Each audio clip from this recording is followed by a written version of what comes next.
Good afternoon, everyone. My name is Dan Schmidt. I work for Konica Minolta, and I'm a support person for Datamax regards to healthcare and HIPAA. And thanks for being here. Really much appreciate it. And obviously, some of you have already met back there before. And the person I obviously am here to introduce is our guest speaker. And he works for a company called EC First, who is a partner of Konica Minolta, to help Datamax provide its customers with services regarding cybersecurity and HIPAA compliance. He is a moderator and also a speaker at cybersecurity and HIPAA conferences around the world. In fact, he has also worked with the FBI and has been a chief information security officer for a large hospital system. But I will let you know up front, he is a Clemson grad, so be careful.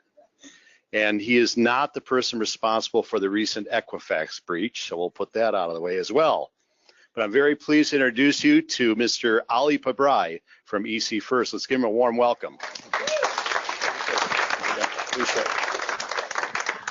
Good afternoon, everyone. Very excited to be here with you today, and I cannot thank Sherry at Datamax and all the team at Konica Minolta and All Covered, without which I definitely would not have been here today. The next 90 minutes is not so much about me, it's more about you taking away information that you can apply back at your work. And I know that all of you come from different organizations, you have different experiences, and what I'd like to kind of share with you is kind of the current state of where things are with cybersecurity across industries, with cybersecurity in the healthcare industry. And knowing all that, I think the key challenge for all of us is how can we do better inside our own organization? What are the small steps that we can take inside our organization that can make a big difference to each of our cybersecurity and compliance programs? And as Dan had mentioned, I actually travel all over the world. I just got back from Africa, in Egypt. They had the first, this was in Cairo, they had the first cybersecurity conference in Cairo. I was the moderator for the whole day. Very excited to be here, my first trip actually to Egypt. And in the evening, I mean, if you're in Egypt, the one thing you got to do besides seeing the pyramids and the Sphinx and all that is take a cruise on the river Nile. And Nile is the largest river in the world. And that evening, I remember, I'll never forget that evening, I was on the cruise, just kind of soaking it in, looking at the river, trying to see Egyptian people, understanding the culture and all that. And then I had that private moment, I think we all do every once in a while, when I was alone and I was looking at the river, and all of a sudden, you know, I've been so passionate about cybersecurity for so many years that looking at that river, a thought came to my mind that across all of our organizations, so every one of you that's here today, there's a river Nile flowing in your organization. And that river Nile in your organization is PHI, Protected Health Information, or it might be PII, Personally Identifiable Information. There is confidential, sensitive information that's flowing through all of our organizations today. Now, just like the river Nile, any river has two banks, right? We have two big strategic challenges across all of our organizations at the high level. One bank are compliance mandates. So all of your organizations, all of your businesses have to meet certain compliance mandates. HIPAA compliance obviously is one significant federal mandate. And when one says HIPAA, what does HIPAA mean? HIPAA privacy, HIPAA security, high-tech breach notification. So HIPAA by itself is multiple regulations that we all have to meet on a continual basis. So that's one bank. We have to address compliance mandates on a continual basis. The other bank, cyber threats, cyber attacks.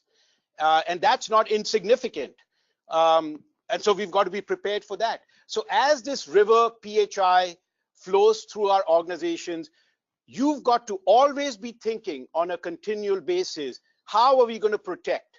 How are we going to protect that patient, that medical, that sensitive, confidential information that's flowing through our organizations? And that's kind of what my presentation is all about. I want to make this presentation as informal as possible, and we've also, from what I understand, have people listening in from other locations as well. Do not hesitate. There's no stupid question. Ask me any question you want. I'll try my very best to answer. If there's some question I cannot answer, just write it behind your business card and I'll get back to you. I always find that I learn from these presentations as well, and that's how I can keep improving. So it's an art, because we've got to figure out how do we do a good job with these risk assessments. If you look at the HIPAA regulation, and how many of you in this room would consider yourself to be reasonably familiar with the HIPAA regulation? Raise your hands. All right, so we've got a good percentage of individuals in this room that are familiar with the HIPAA regulation. The very first requirement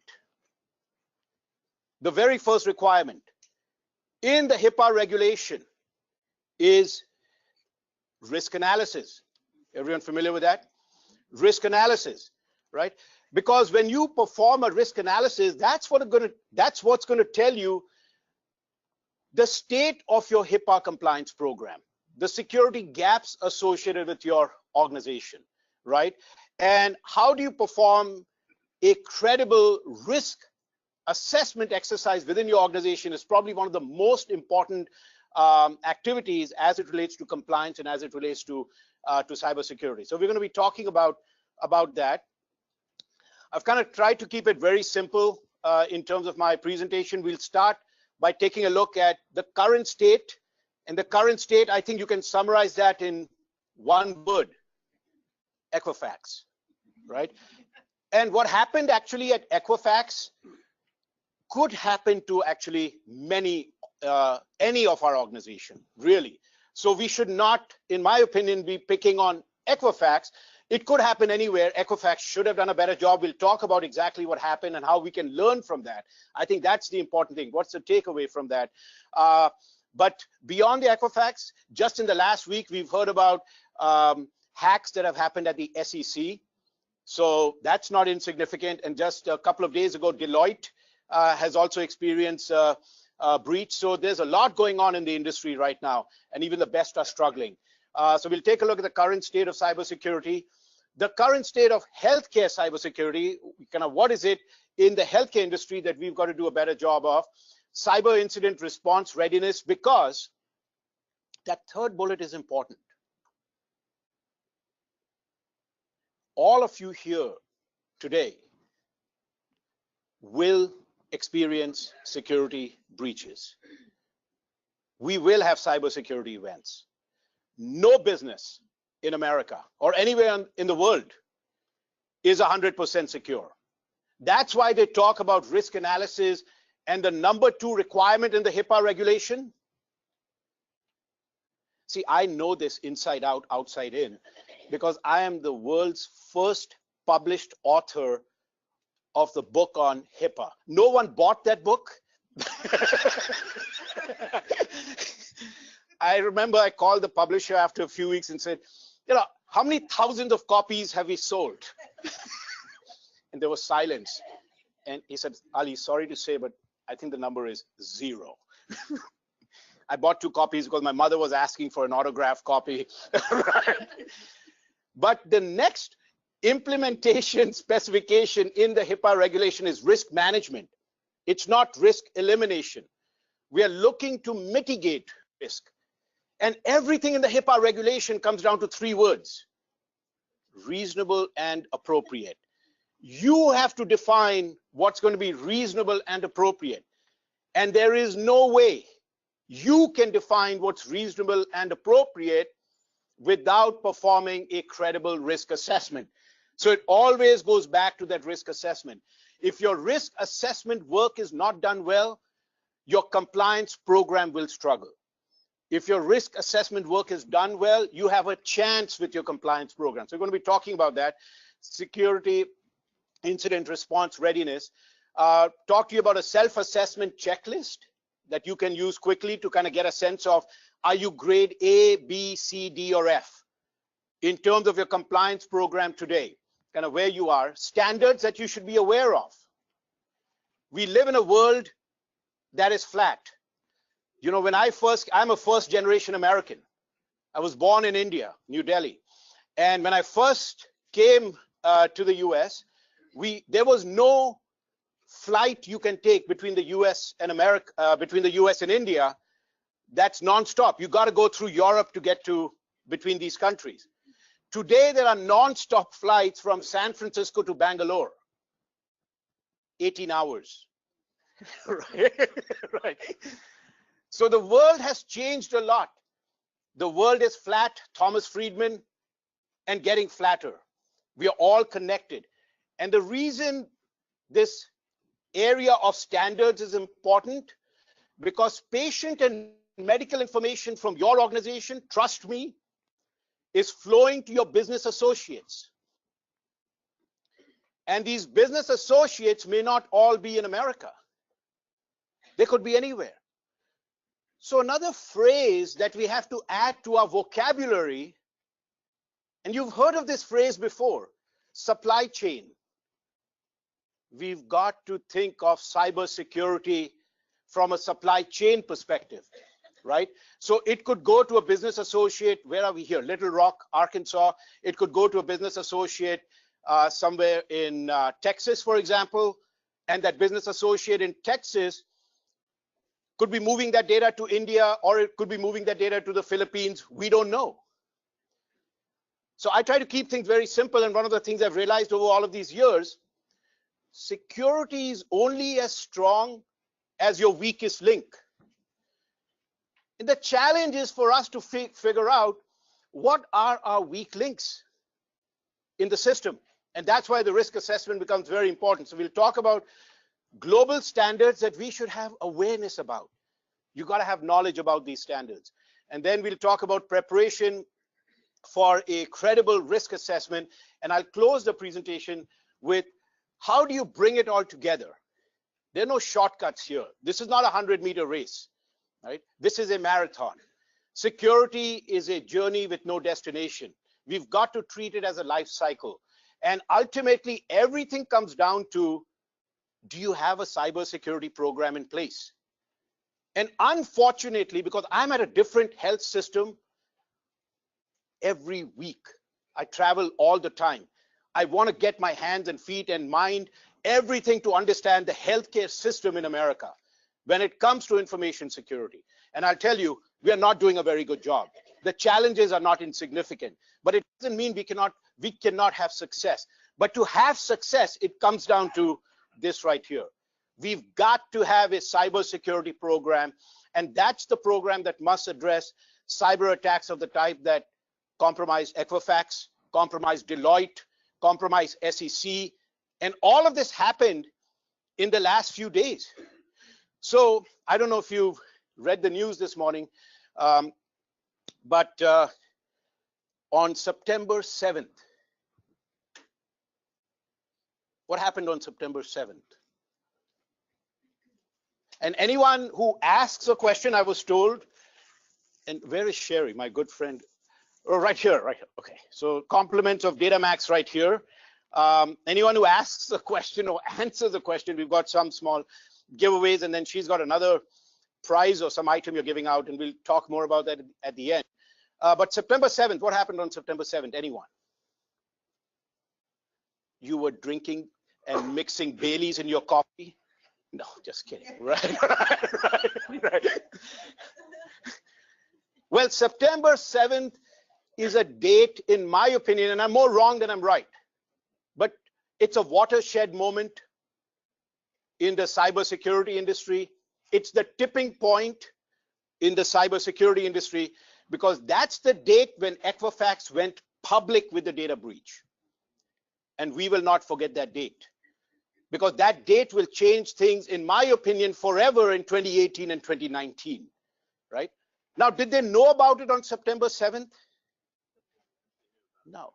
They knew about it on July 29th. July 29th.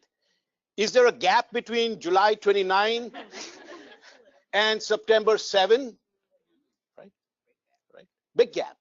They took their time. When did the hackers compromise Equifax? Did it happen on July 29th?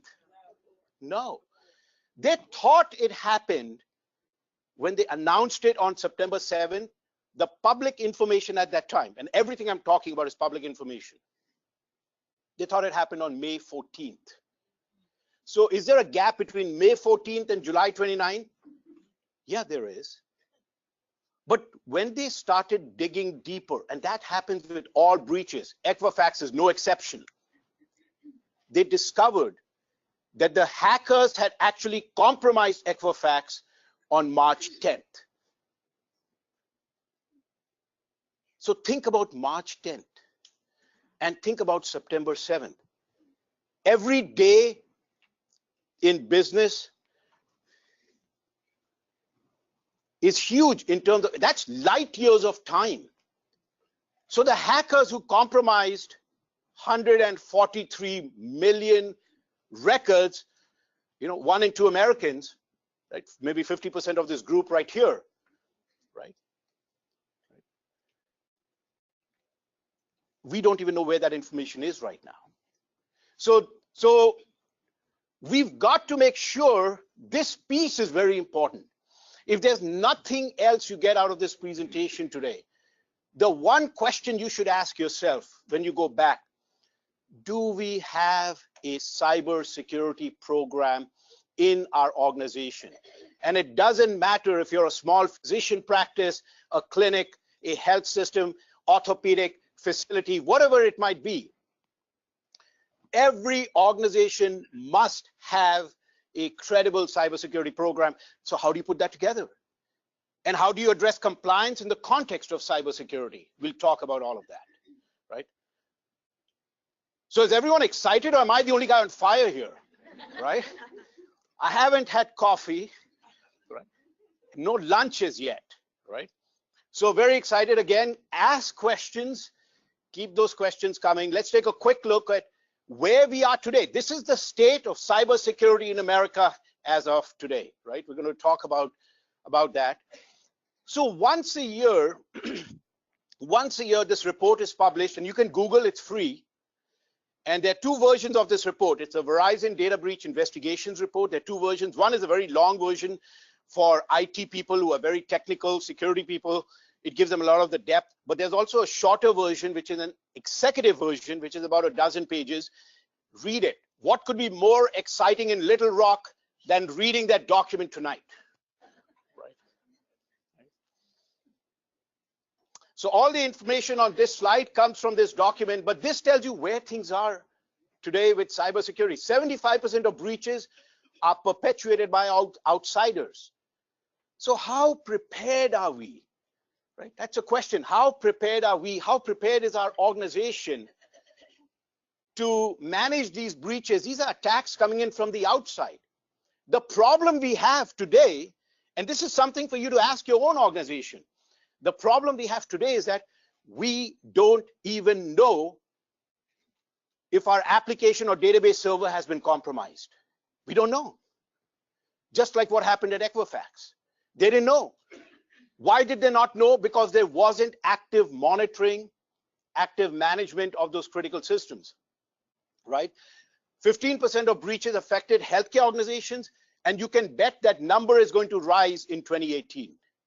Why? Because healthcare organizations are rich. It's got a lot of information on us, right? A lot of information, right? 62% of breaches featured hacking. So where are these hacks coming in from? China, North Korea, Iran,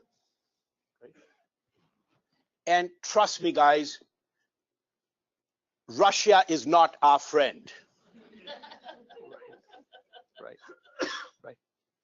Right. Maybe Trump's friend, right? Not an American friend. So these are countries that we cannot underestimate in terms of their cyber attack capabilities. We've got to be prepared, because that's what's happening out there. 51% of breaches included malware. That's a big problem. That's a big problem.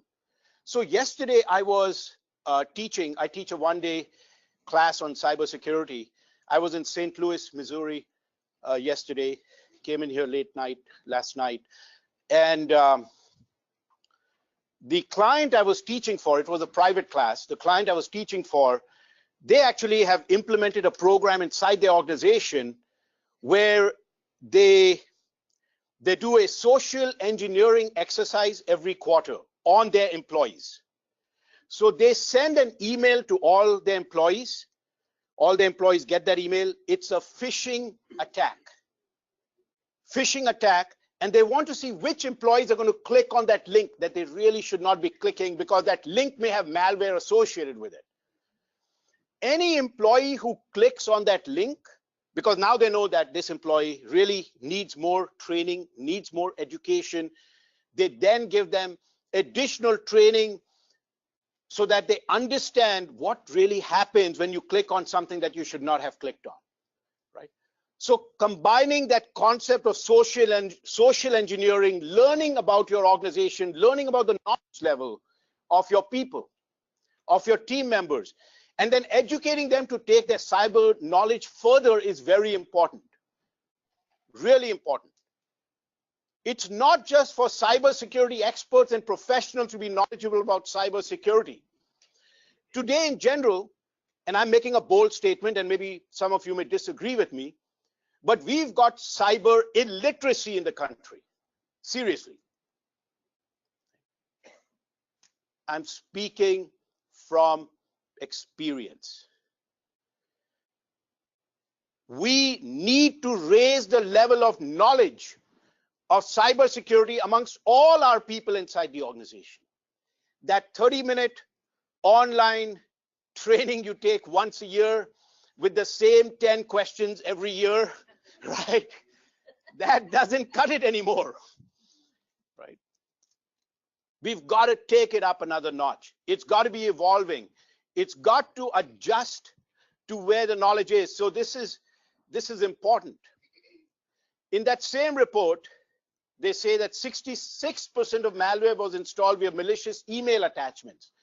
So the combination of website links and email attachments, we are still clicking on the wrong things, and that's a backdoor into the organization, right? That's a backdoor into the organization.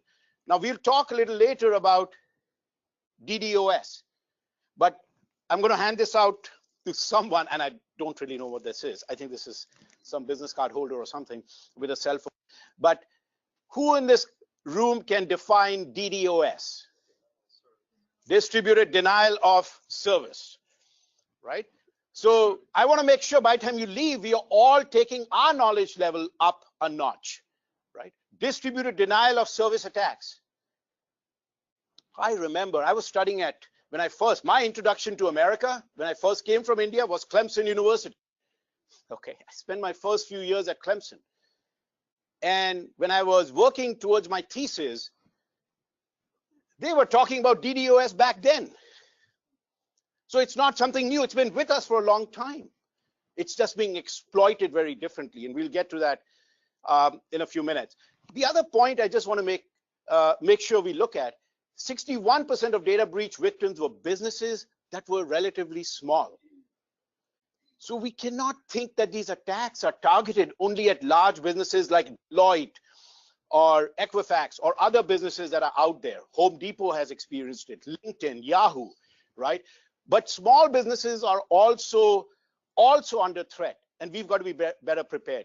95%, this is a scary number, phishing attacks that led to a breach were followed by some software installation. And that tells me two things. That should tell you two things.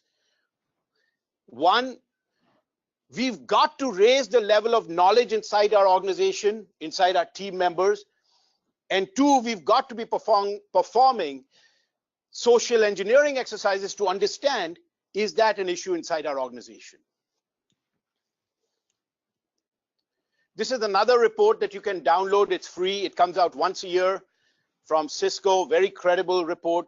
These are a couple of reports that I read that you should take a look at. But the key point, there's only one point I wanted to bring out here, is this one right here. Lapses in patching and updating. Now, I'm bringing up Equifax throughout my presentation simply because it's not just Equifax, it's what can we learn from this that can improve our organization. So what happened was that they did not apply a patch. That patch, a system that's not patched, is a vulnerability waiting to be exploited. And that vulnerability got exploited, right? So a question that you need to ask inside your organization, it's a really important question. Do you have a policy on patch management? Does your organization have a policy on patch management? Does your organization have a policy on configuration management? And you got to make sure that you're following up that policy with process and practice so that your systems are not providing mission critical business services, but are several patch versions behind, which is kind of the state of where things are. Now, the HIPAA regulation, you will not find the word patch management. They expect you to address it in the context of other requirements defined under technical safeguards. But how many of you in this room are familiar? There's another security standard that's called PCI DSS. How many of you are familiar with PCI DSS? Raise your hands. PCI. Payment card industry, PCI. Again, why should PCI be at the back of your mind? Because any business, any organization that processes cardholder information, credit cards, debit cards, you have to be compliant with PCI. Right? And PCI is very prescriptive. PCI says that a system will not be more than 30 days behind when a patch is released. 30 days behind. And how far behind is a typical business? Hundreds of days behind. That's a problem. That's a big problem, right? That's a big problem. So ask that question, do we have a patch management policy? And then who inside our organization is responsible for making sure that we're keeping our systems patched right? This is another area of significant risk to businesses and organizations, ransomware attacks, right? 1 billion in terms of ransom that was paid. This comes from the FBI in 2016. And this number is not going to reduce. In 2018, 2019, more money is going to be paid towards ransomware attacks. And to me, what it says, a business, this is an important point, a business that ends up making Bitcoin payments because some critical patient records, medical records have been encrypted and you don't have the key to decrypt it. To get the key to decrypt it, you need to make that Bitcoin payment. Right? Now, you could have avoided that had the business have a credible IT disaster recovery plan, had the business conducted a business impact analysis exercise. So if you can recover your systems quickly based on the systems that have been compromised because of a ransomware attack, you don't need, this is not an area of vulnerability. But it is an area of vulnerability given how things are today because we are not doing a good job with our disaster recovery program. Now, anyone who's a security expert, they know, and I'm sure there are some security experts in this room, everything in the world of cybersecurity comes down to 3 words. Right? So I'm going to tell you the acronym, and you got to tell me what that means. It comes down to 3 words, and this hasn't changed in 30 years. Right? CIA. What's the C and CIA? And we're not talking about the Central Intelligence Agency. Right? What is that? C? Who said that? Confidentiality. Confidentiality is to prevent passive attacks. What is a passive attack? You have a physician who's taking care of a patient, and the nurse who has nothing to do with that patient, but the nurse is a neighbor of that patient. That nurse has access to the EHR system. That nurse is looking at that patient record. That's a violation of confidentiality. There's no reason for that nurse to be looking at that record if that nurse is not providing any services. That's a violation of the minimum necessary standard in the HIPAA privacy rule. Right? It's a HIPAA violation. Right? That's confidentiality. So C, I, what does I stand for? No, information is close. Integrity, right? Integrity. What is integrity? Integrity is an active attack. The hacker has attacked the database and is manipulating that database, changing the records. So passive attacks, active attacks. CI and A, someone else. Authority, getting closer. Anyone for the A? Authorization, authority, authorization, no. You guys have not had Baileys in your coffee. That's the problem. Availability. That's the problem with ransomware. We have done a poor job in healthcare cybersecurity by addressing that third pillar, which is availability. Availability implies your systems can be destroyed. Your applications can be disrupted. There could be a cyber event. All of that is not relevant because you've got redundancy baked in. You can recover those systems in 4 hours, 8 hours, 12 hours, 24 hours, whatever it is. That's availability. Baking in redundancy in your cybersecurity architecture.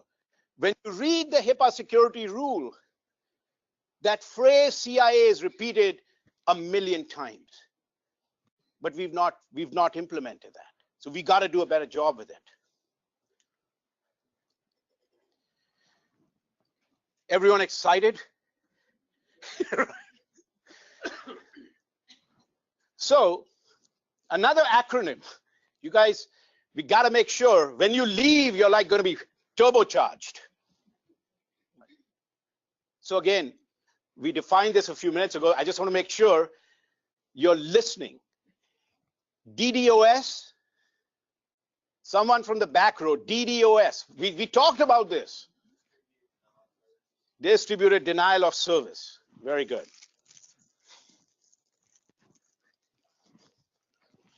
Now, IoT. What's IoT? Internet. Who said that?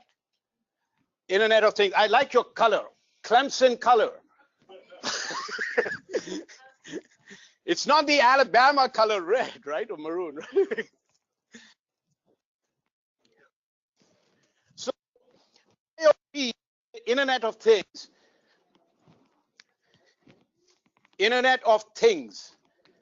IoT. Don't forget, we're learning a lot together. But the Internet of Things is emerging as the Internet of Threats. From a security perspective, we've got to be concerned about IoT. And these IoT devices are coming into our personal lives and our business ecosystem faster than we can imagine. So what was the #1 selling gift Christmas 2016 in America? Amazon Echo. How many of you have the Echo? Just a couple. What does the Echo do? Someone?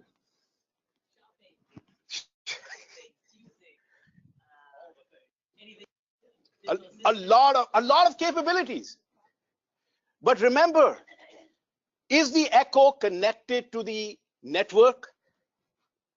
Yes or no? It is. It's connected. It has an IP address. It has an address. Is the Echo listening? It's listening. Your spouse may not be listening. The Echo is listening.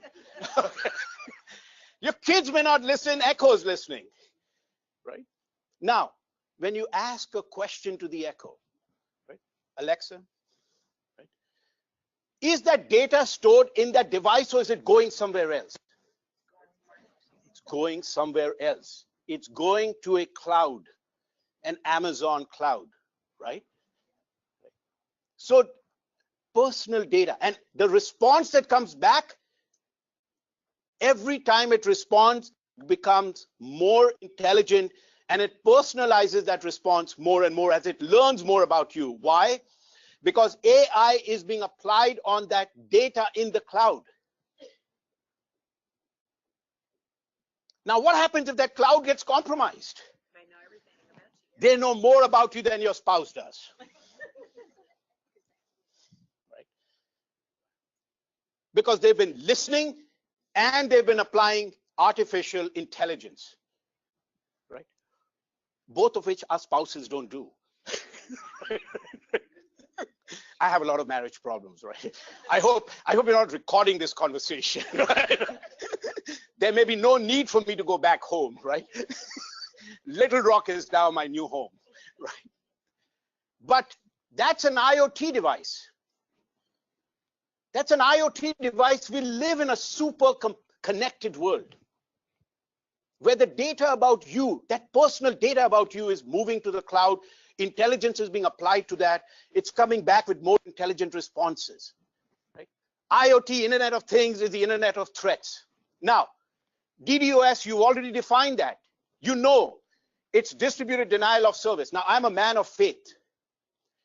And marriages across religions, Christianity, Islam, Hinduism, whatever, marriages, they say, are made in heaven. But if there's one marriage made in hell, it's right here. And be careful of this couple. IoT plus DDoS is a marriage made in hell, right? So today,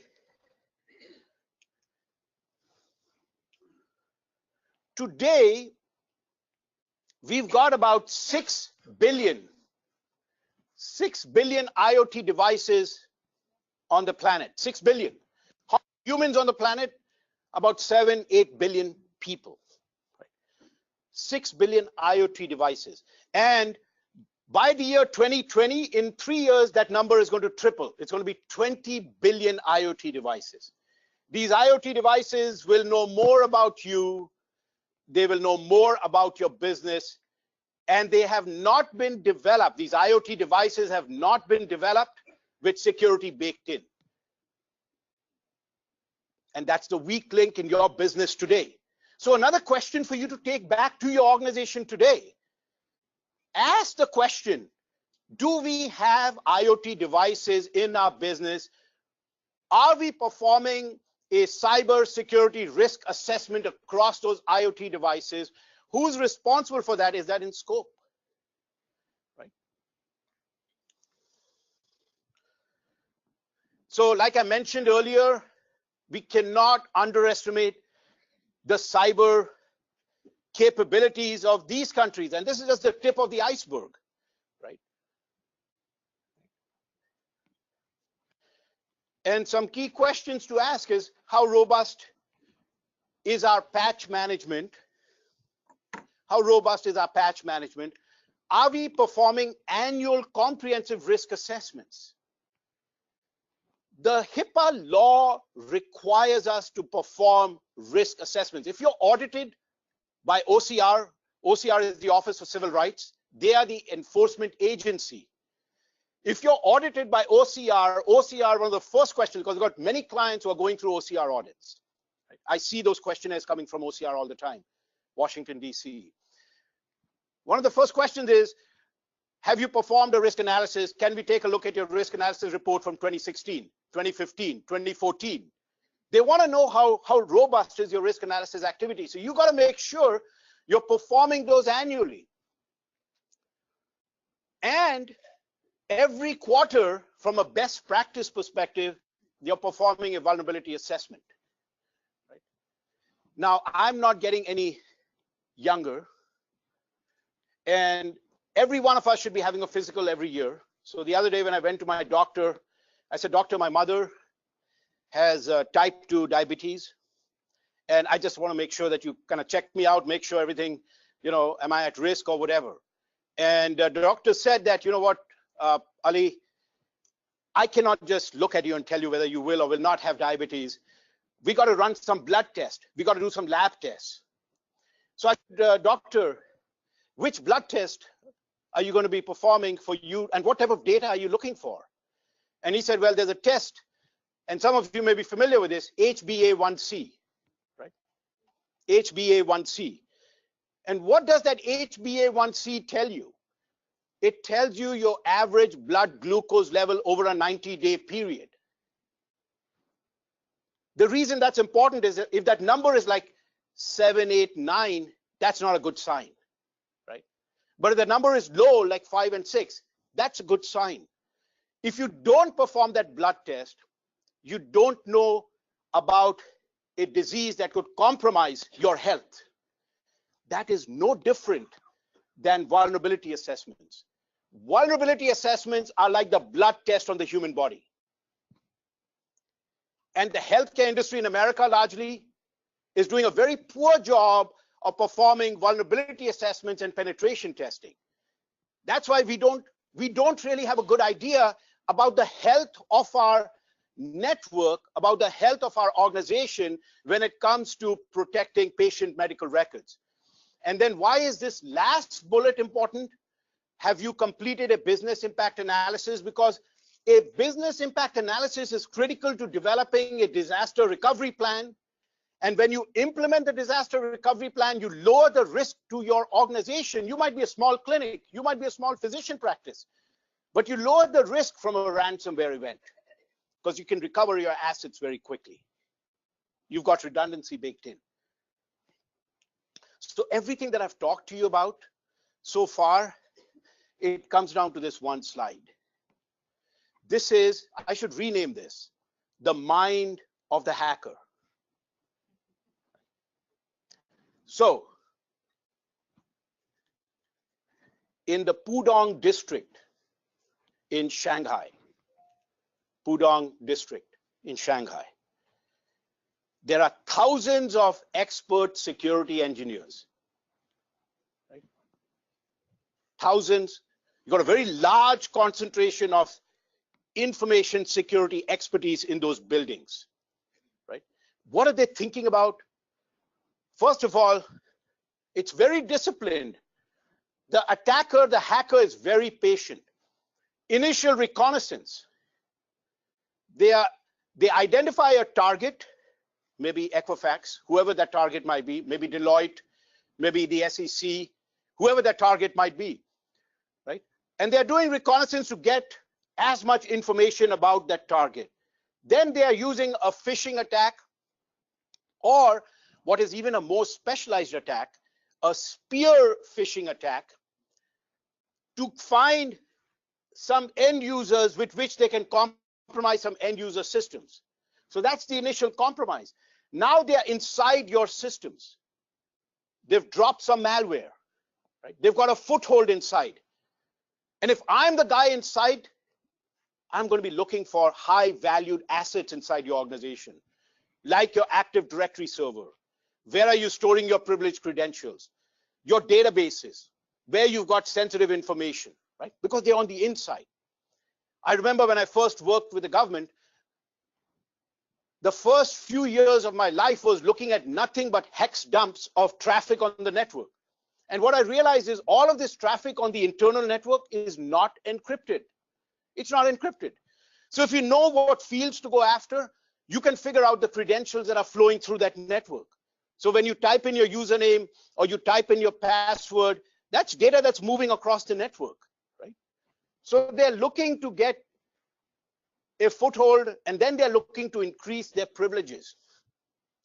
They are now deploying many backdoors for themselves. So even if you find one of the backdoors, they still have a way to get in, right? It's like a burglar, it's like you've done a very good job of your front door, but by mistake you left one of the windows open, and now this burglar has come in and left a lot of windows open. They've got many ways to come in. Then they are looking at your network from the inside, which is a completely different situation.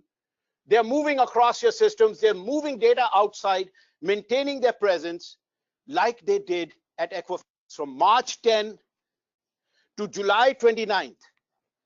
So March, April, May, June, July, 4 to 5 months.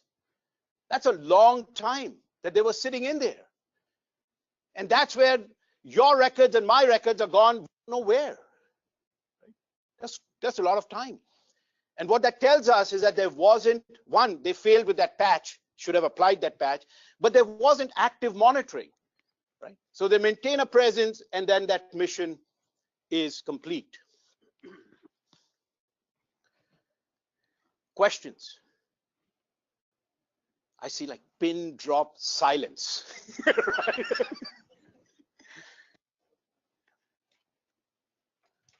So IoT, Internet of Things, is emerging as the Internet of Threat. DDoS, ransomware, all of these are areas that could compromise patient medical information in 2018.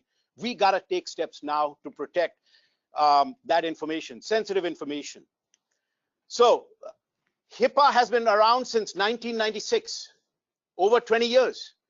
And this is the only slide that I have on the HIPAA specific regulation. It talks about all the fines that were applied just this year. And we're going to see more fines coming out before the end of the year. But the thing to remember about the HIPAA regulation, when there's a settlement, when there's a fine, the fine is typically 7 figures, but that's the tip of the iceberg. That number actually doesn't tell the full story. Always accompanied with the fine is a cap. So here's another question. What's a cap? Anyone? My good friend? And no giveaway for you, Lee. I'm sorry. Control your excitement. But he's right. Lee is right. Corrective action plan. Everyone know that. Yes.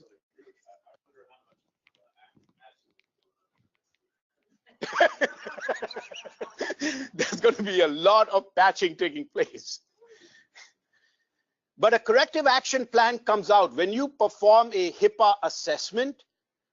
One of the deliverables that comes out from that exercise is a corrective action plan. The corrective action plan tells you the gaps that you have with the HIPAA compliance program, and it tells you the security gaps that you have to fix. So when you have a HIPAA settlement with the government, they are now actively monitoring your program, your HIPAA compliance program, every quarter for 2 to 3 years. And then while the HIPAA regulation by itself does not have attestation, if there is a settlement, the C-level suite has to attest, not only to the settlement, but every quarter to the reports that they're producing that goes back to OCR for review and monitoring of your program.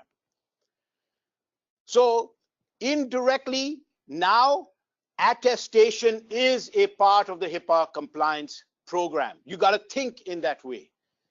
And so all of these organizations that were compromised could have been anyone really, right? And we got to learn from this.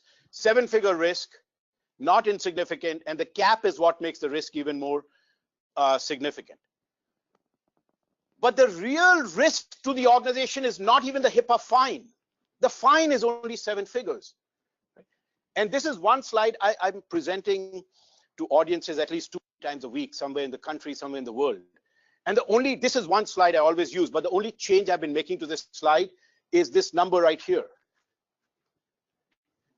9-figure risk. Used to be 7-figure risk. Then I updated it to 8-figure risk.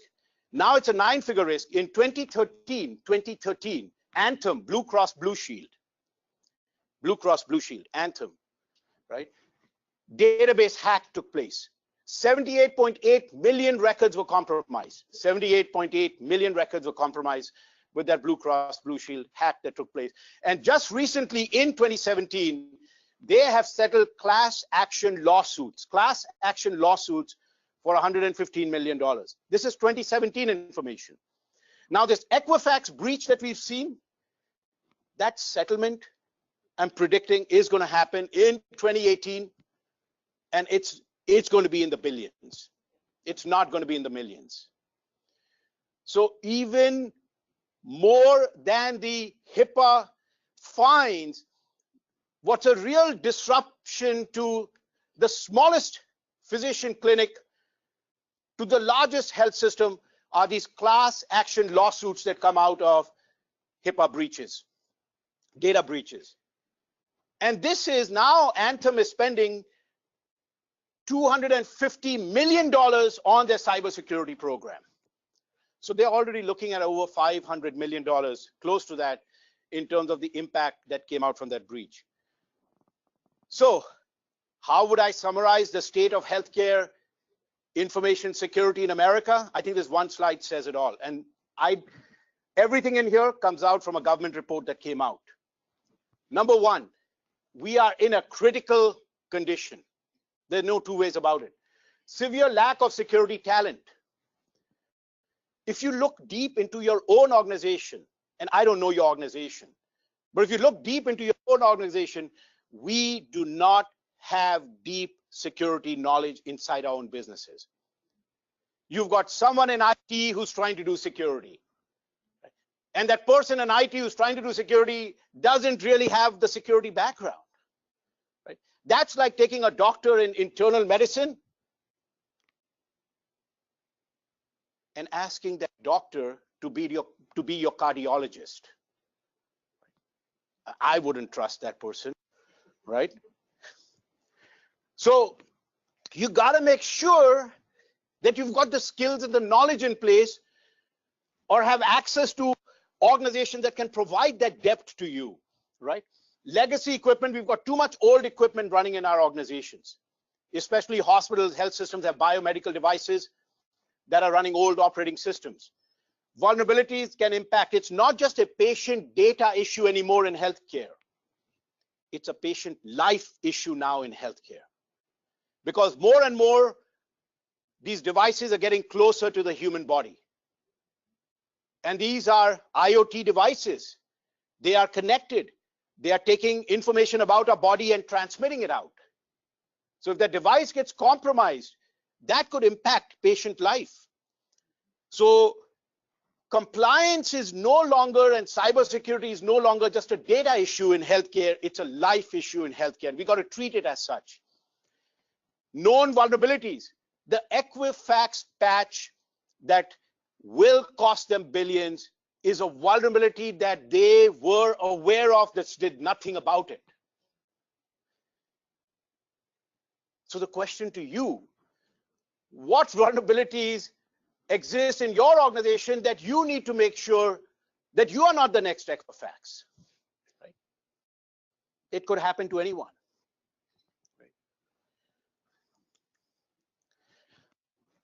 So this next section, like I mentioned, two things so far about what we've covered. No organization is 100% secure.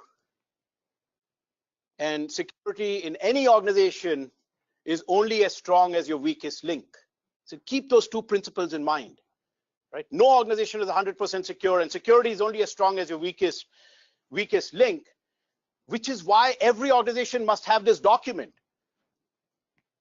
So I lead a team, we perform a lot of cybersecurity audits, and one of the documents we always ask for is, can I take a look at your cyber incident response plan?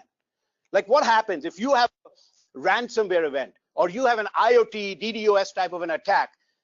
What are you going to do next? In the next 1 hour, in the next 4 hours, in the next 8 hours? So the question for you to take back to your organization is, have we developed a cyber incident response plan? And Konica Minolta, along with Datamax, EC1st, we help organizations put these plans together. It takes about 40 to 80 hours of effort. It's got to be tailored for every organization. But you got to put together this plan inside your organization. Now, these are snapshots of the actual government website. I wanted to share this with you so you have a visual on it, right? If you have a breach, you have to go to hhs.gov and complete this online form. This form has many screens general contact breach notice attestation summary. Many screens here. I have not shown you all the screens, but you can go to hhs.gov, search for breach notification. It'll bring up this form. Be familiar with it. The reason I wanted to bring this up is look at these first few fields. When did the breach start? Now think about Equifax, right? When did the breach start? Well, we think March 10th, 2017. When did the breach end? Well, we think July 29th, because that's when they discovered it, right? Discovery start date. When did we find out? July 29th, 2017. Now, when an OCR auditor is reading this, that's going to send alarm bells in his or her mind. Like, what is this organization doing? Right? It tells me they're drinking Baileys and not coffee, right? Right? Right? Discovery end date, that discovery is still going on inside Equifax. And what I've learned from every breach, you always find out two things. More records have been compromised for a longer period of time. That's the way it is as you get to learn more. So when OCR see that type of data, you know what it tells them? Not only obviously that we're going to put it on the website so the whole world can see it, but we're going to now conduct a OCR audit.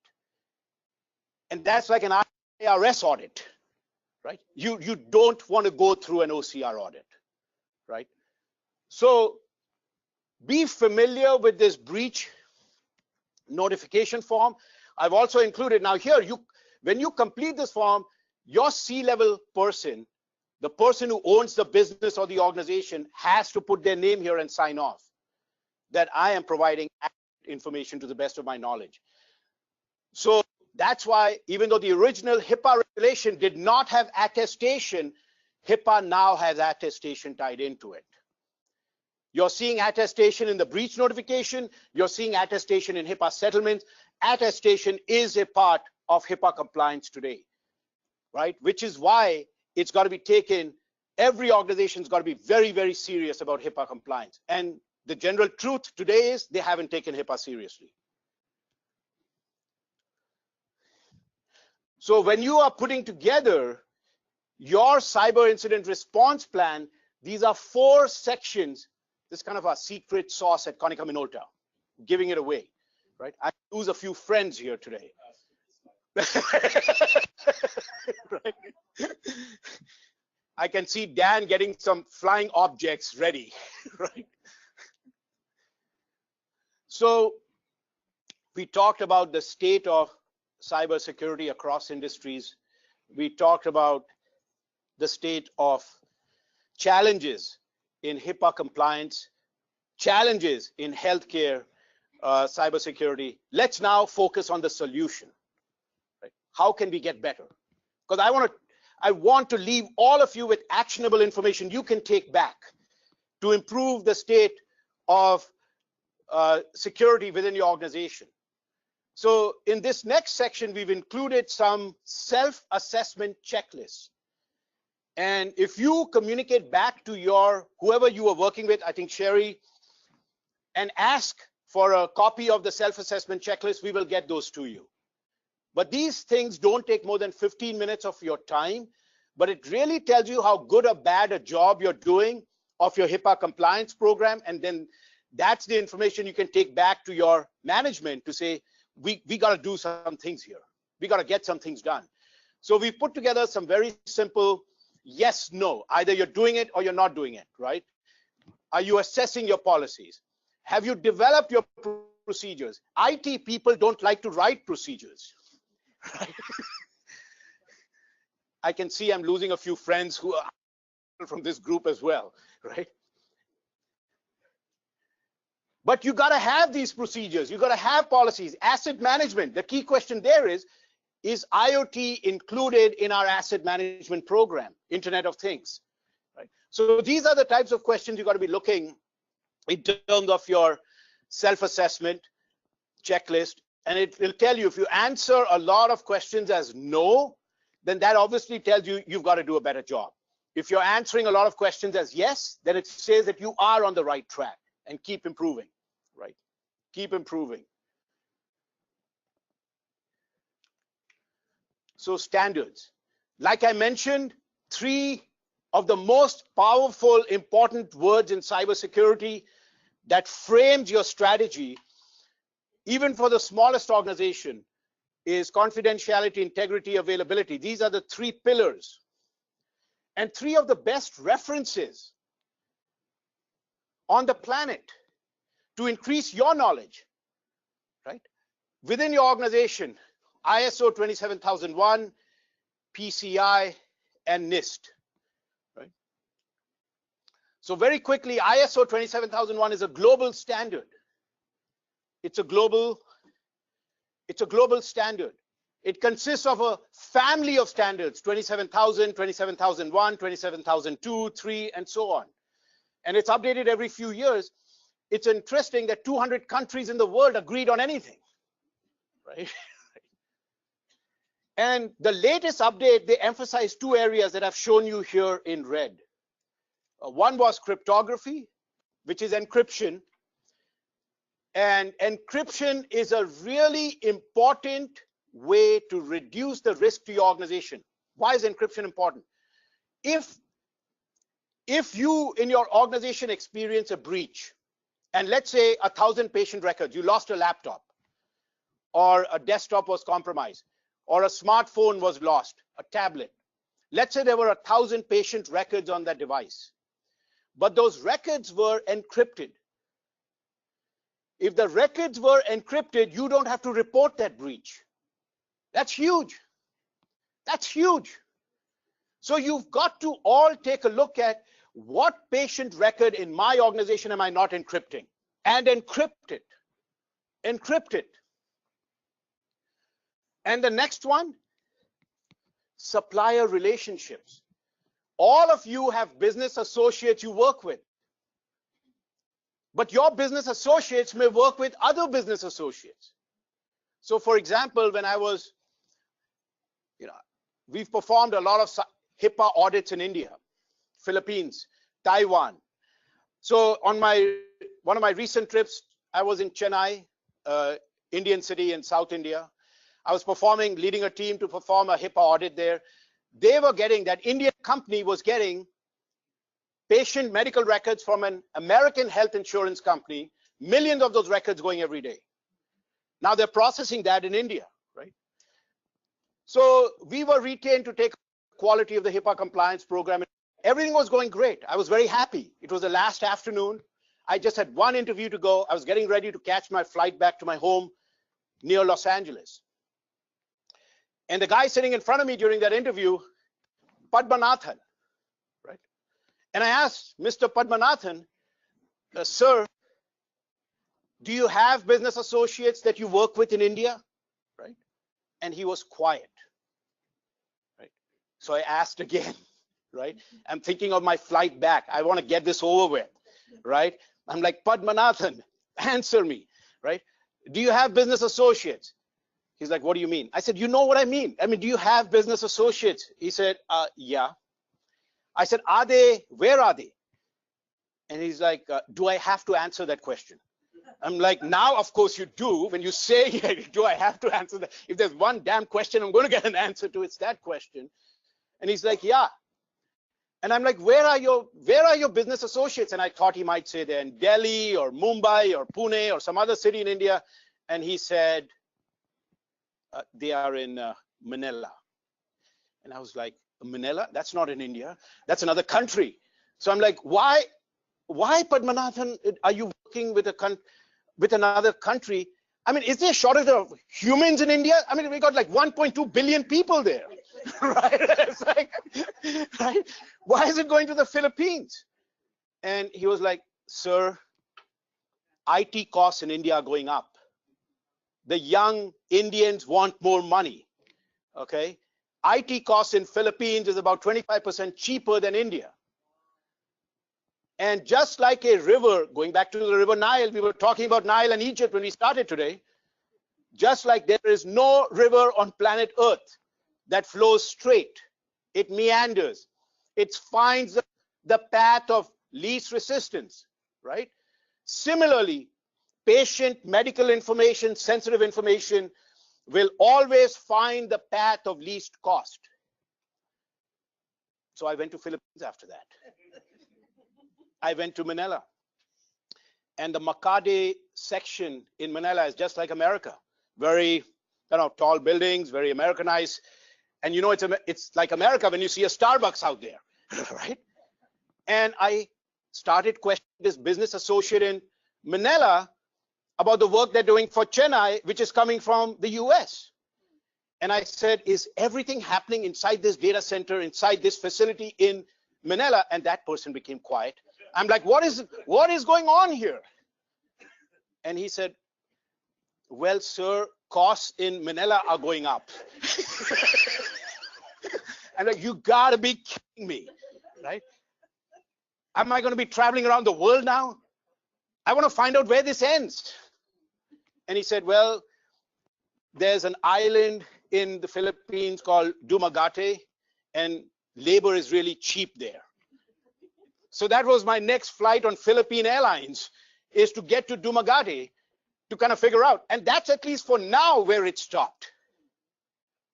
So from Chennai to Manila, from Manila to Dumaguete, right? It's going here and there just to save costs. And it's your patient records, my patient records originated from the US. That's why now supplier relationships are very important.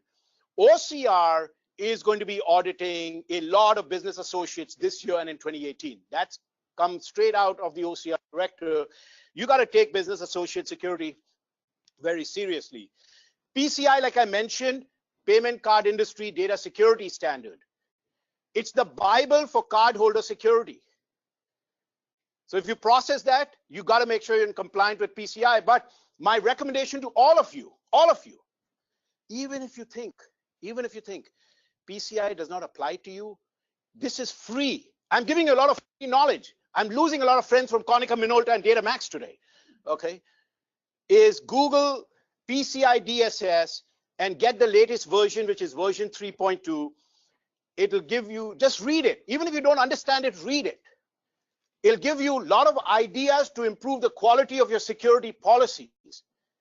Then come back to us and we'll develop it for you. Okay. I'm trying to get some brownie points with Konica here. Okay.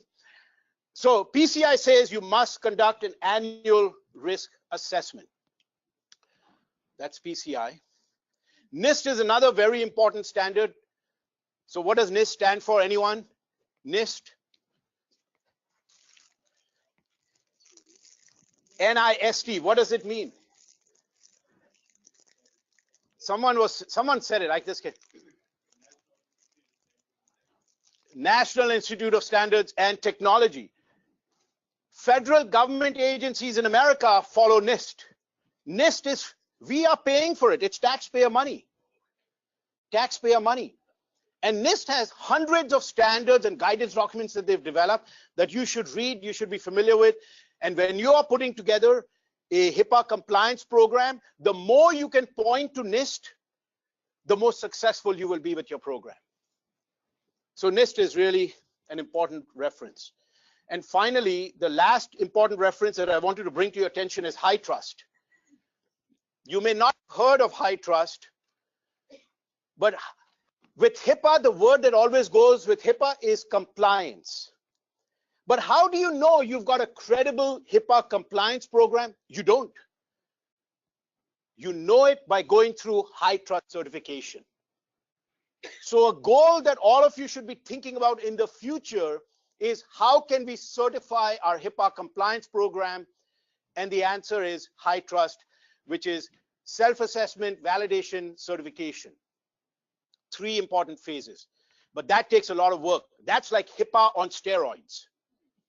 HITRUST, right? But I wanted you to be aware of what this standard is. It's an important standard, and that's what delivers certification for a HIPAA compliance program.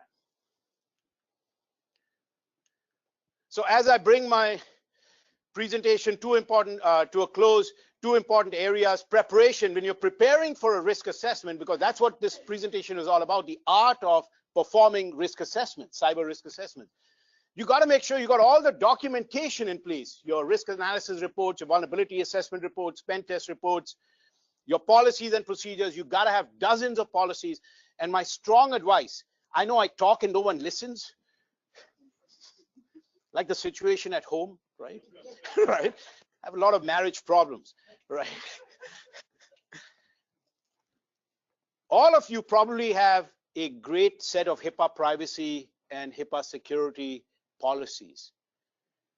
Start thinking about disconnecting HIPAA from those policies and making those policies more regulatory independent, so they address multiple regulations and more from a cybersecurity perspective, right? So that's the advice. Develop procedures, because procedures should be tied into your policies.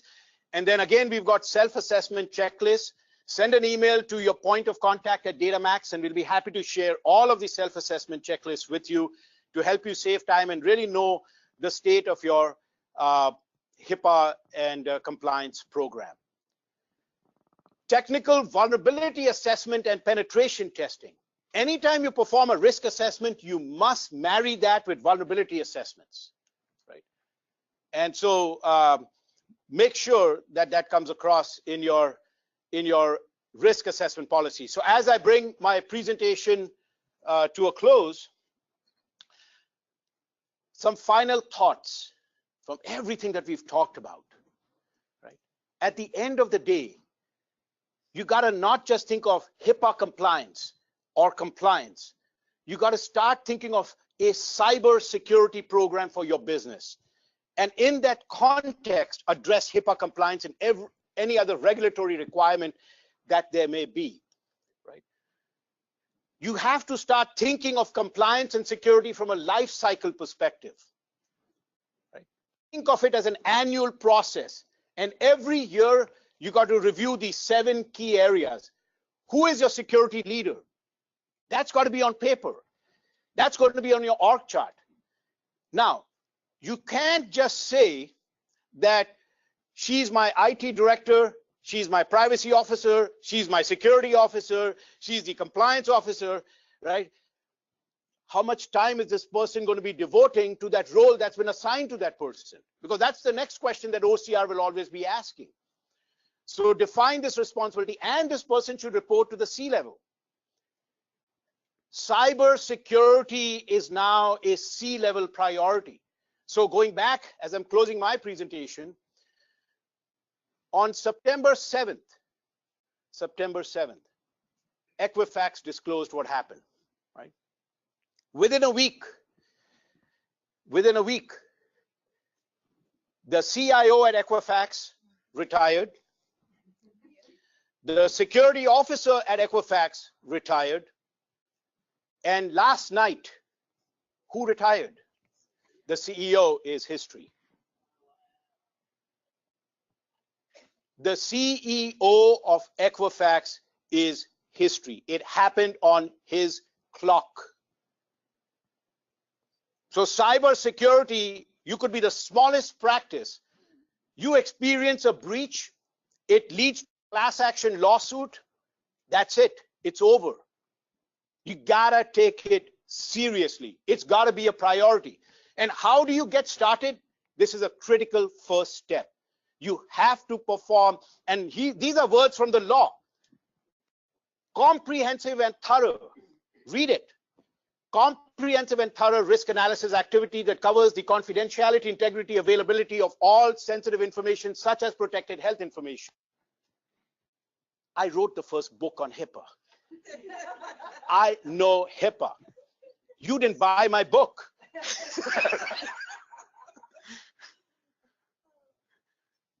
Your policies and your procedures, you got to develop that. The most expensive step is right here, remediation. That's your risk management. That's the second requirement in HIPAA. Think of your business associates from a supply chain perspective. Remember Chennai, Manila, Makati, Dumaguete. It could happen to anyone, right? Training all members of your workforce. That same 30-minute online course, those same 10 questions doesn't cut it anymore. It's got to be dynamic. We in America today are cyber illiterate. We are. We've got to raise the level of cyber literacy amongst all members of the workforce. And the IT department, IT professionals and senior leadership have to go from cyber literate to cyber intelligent. So we got a lot of work to do in knowledge acquisition. And then evaluate is all the gaps that come out from the risk analysis. You're evaluating it every month to see how are we improving. I had a presentation to give in Tsukuba City in Japan, and I took 6 months of Japanese, hiragana, katakana, just so I could understand the mindset of the Japanese people, right? The language. And I don't remember a single word of the Japanese language after 6 months of taking it. But one word sticks out in my mind always because it connects to me so deeply with cybersecurity. And that word is, which is the word I want to leave you with, which is what you should be thinking when you think of Datamax and Konica Minolta, cybersecurity, and your organization. And that word is Kaizen, K-A-I-Z-E-N, Kaizen.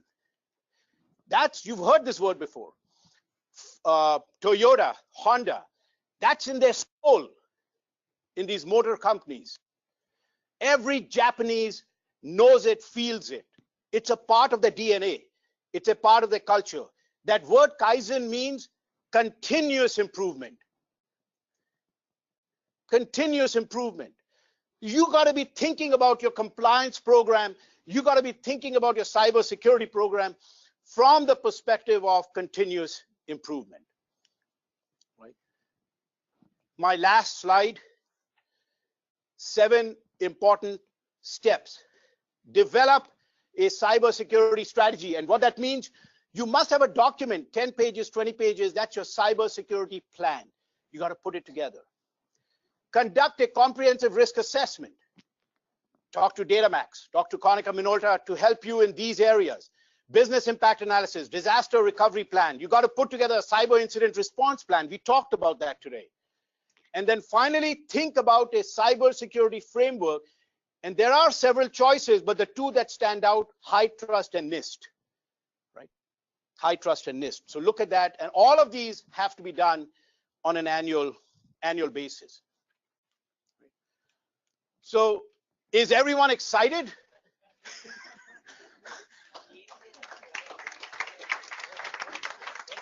So I cannot thank Sherry enough and the team at Datamax, Konica Minolta. I hope, Dan, we are still friends. So with that, I'll transition. And just one last thing I wanted to bring to your attention. We, Konica Minolta, if I can get this to stay, delivers security training and security programs across the country.